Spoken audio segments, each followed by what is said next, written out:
大家好，歡迎嚟到三餐四記，我是阿晴。今次阿晴要同大家講嘅就係點樣喺屋企炒出一碟茶餐廳水準嘅番茄牛肉。你諗下，你喺屋企高高興興想整碟番茄牛肉，點知一上台，啲牛肉又柴又膩，咬落去好似咬緊舊柴皮，完全吞唔落，而且炒出嚟成碟餸嘅汁灰灰黑黑，牛肉嘅血色同啲番茄汁溝埋一齊，賣相極度唔開胃。仲有啲番茄皮煮極都煮唔爛，食嘅時候一塊塊硬皮卡住喉嚟，真係好狼狽。最慘係啲茄汁同牛肉好似有仇咁，牛肉還留番茄還番茄，完全撈唔埋，味道分開兩截，你話幾掃興啊？其實想整到牛肉滑過豆腐，番茄汁濃一到可以燒3碗飯，一啲都唔難，只要捉住幾個阿晴由茶餐廳大廚老友嗰度偷師返嚟嘅絕招。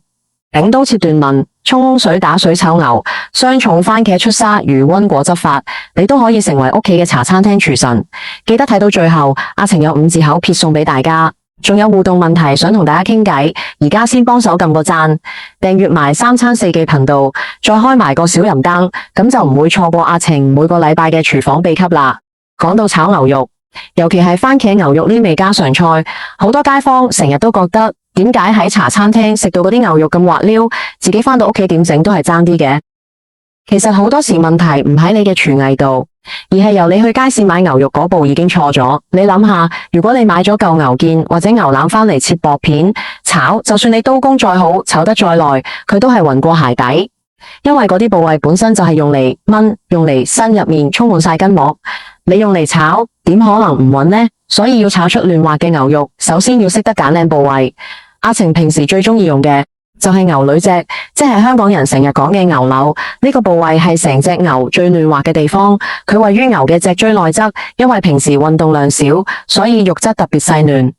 最重要係佢入面幾乎冇筋膜，你用嚟炒，只要處理得當，真係可以做到入口即化嘅效果。如果你去開嘅街市牛肉檔冇牛柳賣，咁你可以揀牛吊龍或者牛冧肉。牛吊龍係牛脊背上面嗰條肉，脂肪分布均勻，肉質都算嫩滑。牛冧肉就係牛嘅後髀內側，同樣係運動量比較少嘅部位，肉質都算細嫩。你企喺牛肉檔前面，記得要同檔主講，老闆，我要嚟炒嘅，要嫩啲嘅部位啊。有經驗嘅檔主自然會介紹靚貨俾你。你望下一嚿肉，要揀色澤鮮紅，有光澤，脂肪部分呈乳白色。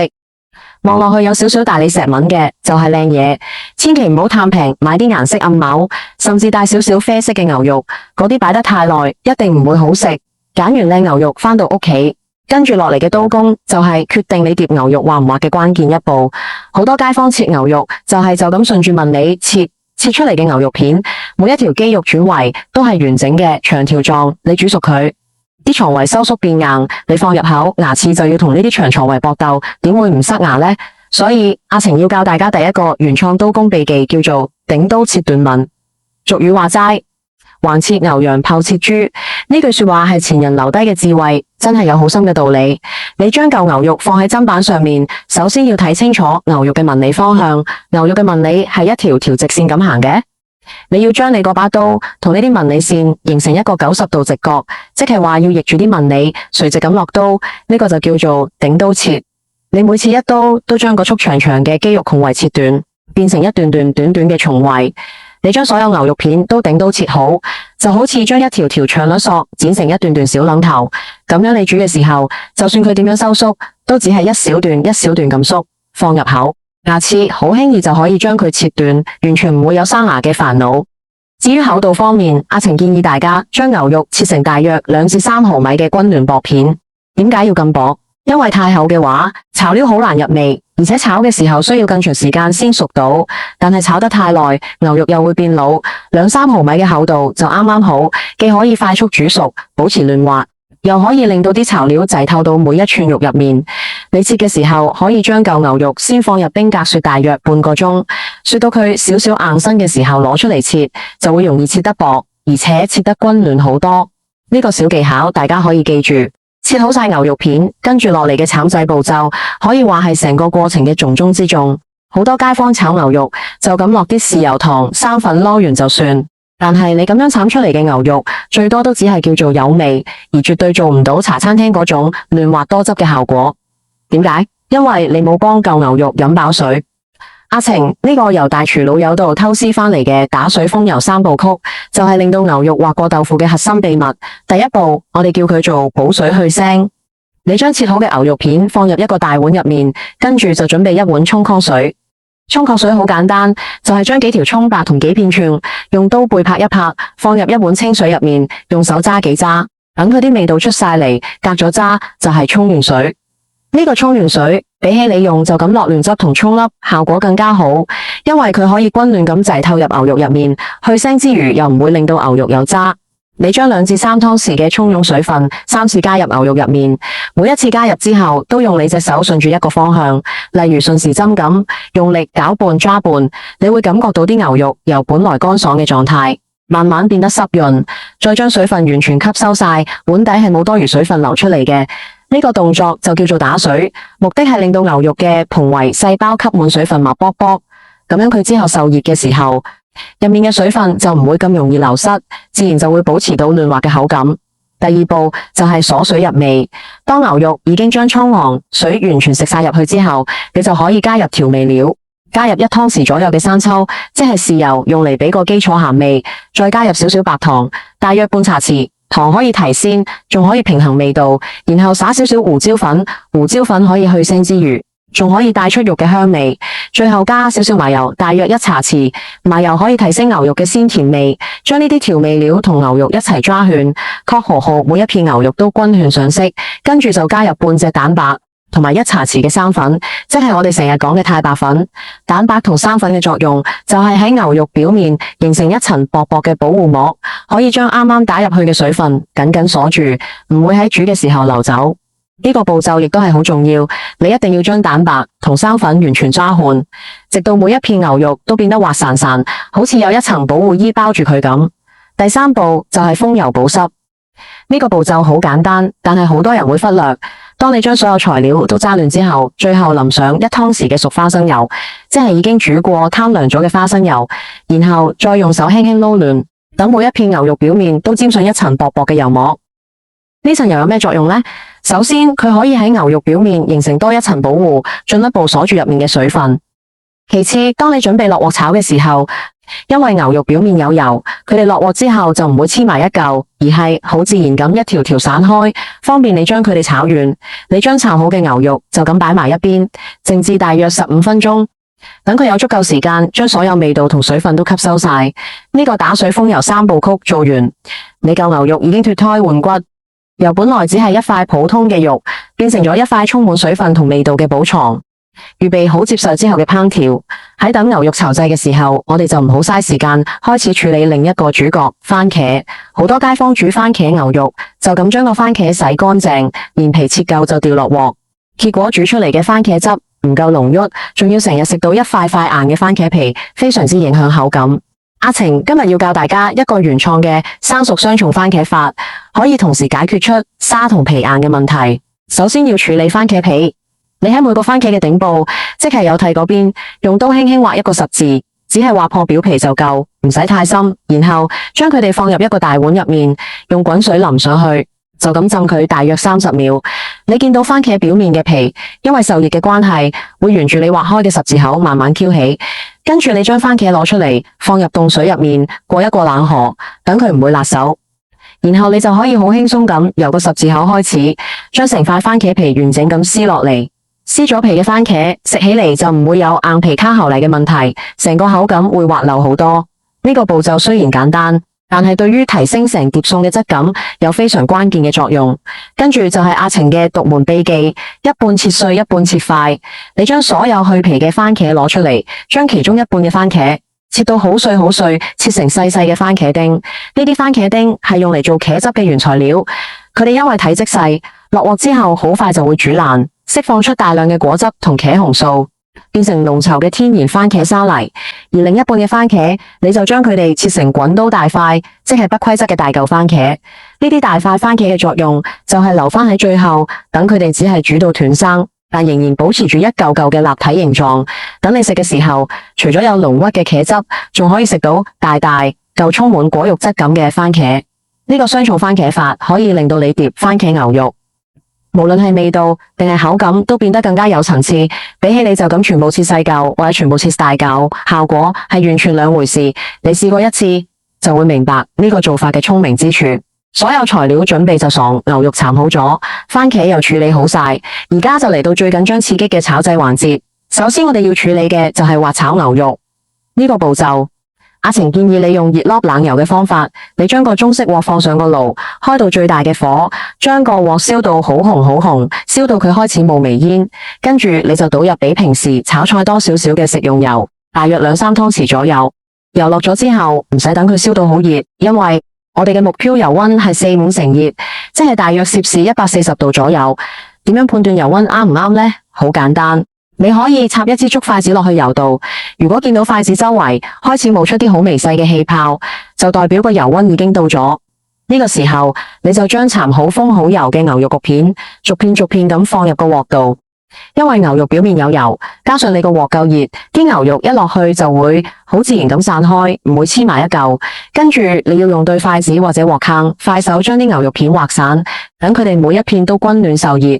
成個滑炒嘅過程只需要大約15至20秒，你要留意牛肉嘅顏色變化。當你見到牛肉由原本嘅鮮紅色變成大約7-8成熟，即係大部分表面都已經變色，但仍然見到有少少粉紅色嘅時候，就要即刻將佢哋撈起，甩乾啲油，放喺一邊備用。呢個步驟最關鍵嘅地方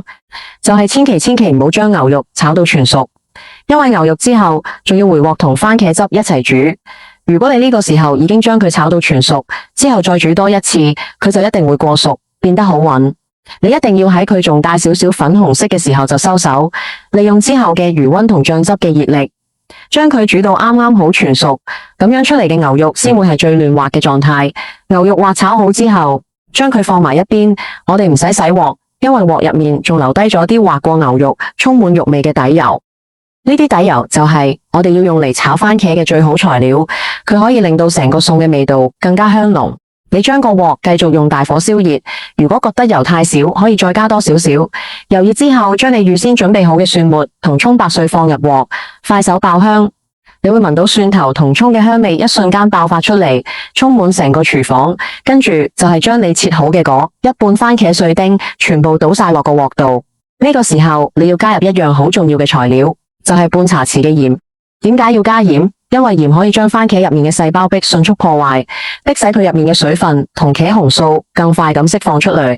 你用個鑊炭一邊炒一邊將啲番茄丁壓爛，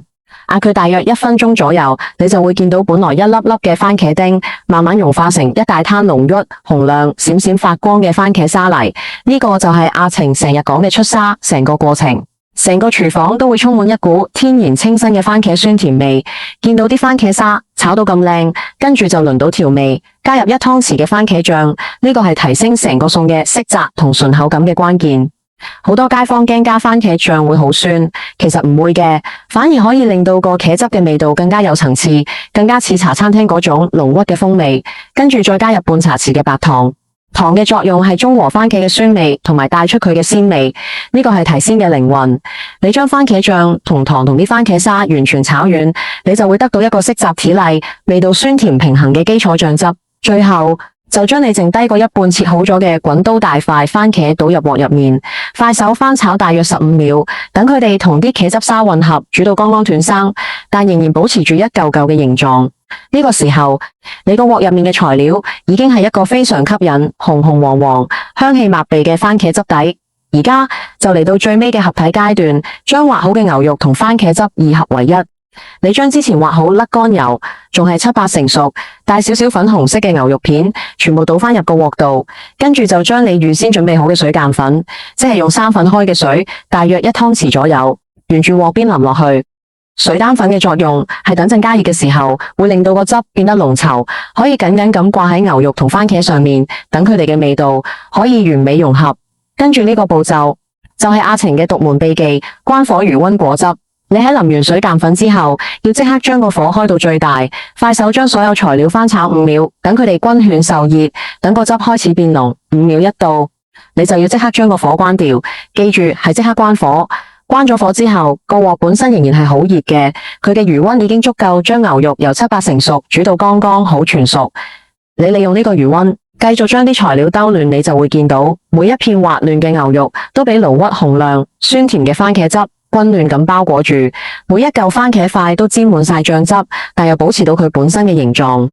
呢個關火餘溫果汁嘅好處就係可以確保好牛肉唔會因為過度加熱而變老，同時又可以令到個醬汁掛得更加均勻、更加靚。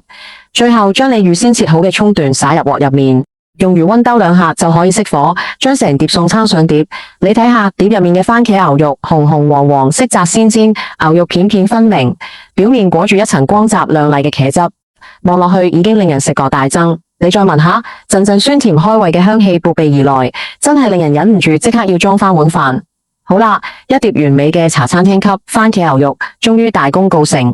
你講起一片牛肉，你會見到佢表面滑溜，閃住油光，放入口第一個感覺就係嫩，真係嫩到好似豆腐咁，完全唔使點樣咬，喺個嘴入面輕輕一吻就已經化開，完全冇嗰種柴同粒嘅感覺，更加唔會有渣。跟住落嚟，爐鬱嘅番茄酸甜味就會喺你嘅舌尖上爆發開來，酸酸甜甜，非常之開胃。你再食一嚿番茄塊，佢仍然保持住一定嘅咬口，唔會爛晒，但又因為之前去皮嘅功夫，完全唔會有硬皮卡住喉嚟。最正嘅就係嗰啲汁，紅紅亮亮，味道濃郁，用嚟撈飯真係可以連扒3碗飯都嫌少。碟底嘅汁係結塔烹嘅，完全唔會水汪汪，呢個就係成功嘅標誌。為咗方便大家記住今日嘅技巧，阿晴將佢哋歸納成為一個簡單易明嘅5字口訣。頂就係頂刀逆紋切，一定要逆住牛肉嘅紋理切，將循重圍切短，呢個係牛肉嫩滑嘅物理基礎。抓就係打水抓先封油，用蔥春水幫牛肉補充水分，再用蛋白生粉同油鎖住佢，呢個係牛肉多汁嘅關鍵。霜就係碎茄出沙塊茄流形，一半番茄切碎牛汁，一半番茄切塊保留口感，呢個係味道同口感雙贏嘅秘訣。滑就係熱油滑炒7成熟，用適當嘅油溫快速將牛肉滑到7、8成熟就即刻撈起，千祈唔好炒到全熟。果就係餘溫快翻果亂汁，熄火用鑊嘅餘溫將醬汁同材料兜軟，確保好牛肉嫩滑之餘，仲可以令到每樣材料都均勻掛汁。呢5個字，每一個都係環環相扣，你只要跟住做，就一定可以炒出一碟令全家人讚不絕口嘅番茄牛肉。今日同大家分享完呢個番茄牛肉嘅秘方，唔知大家覺得點呢？講起番茄牛肉，呢味餸真係由細食到大，每個家庭可能都有自己嘅做法，但係唔同嘅做法，味道真係可以差好遠。阿晴今日介紹嘅做法係加咗少少番茄醬去提升個顏色同味道嘅。不過我知道好多街坊都中意原汁原味，淨係用新鮮番茄去煮，唔加任何額外嘅醬料。又有人中意喺番茄牛肉入面加埋炒蛋，變成番茄牛肉炒蛋，一樣都係好好味嘅家常菜。最近天氣開始轉涼，呢味酸酸甜甜、熱辣辣嘅番茄牛肉真係特別適合而家呢個季節食，既可以暖胃，又可以增進食素，大人細路都中意。唔知你哋又會點樣煮呢味餸呢？你煮番茄牛肉嘅時候，會唔會好似阿晴咁加少少番茄醬去增加個顏色同味道？定係你覺得加番茄醬係多此一舉，反而中意純粹用新鮮番茄煮出嚟嘅天然酸甜味？又或者你嘅獨門秘方係一定會加埋雞蛋落去，變成番茄牛肉炒蛋？阿晴好想喺留言區睇到你哋嘅分享，等你哋話俾我知你哋嘅心水做法。你哋仲可以講下，你哋平時喺屋企煮番茄牛肉最常遇到嘅難題係咪都係牛肉變韌同埋啲汁唔夠濃郁呢？你試完阿晴今日教嘅方法之後，有冇成功咁炒到一碟滑嫩濃郁嘅番茄牛肉啊？記得喺下面留言話我知，等阿晴都同你一齊開心下。如果你中意阿晴今日嘅分享，覺得對你煮餸有幫助，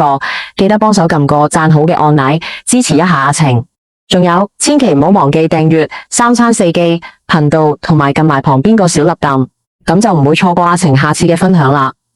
你哋嘅每一個讚好同訂閱，都係阿晴繼續努力嘅最大動力。今日嘅分享就到呢度，我哋下個禮拜再見，拜拜。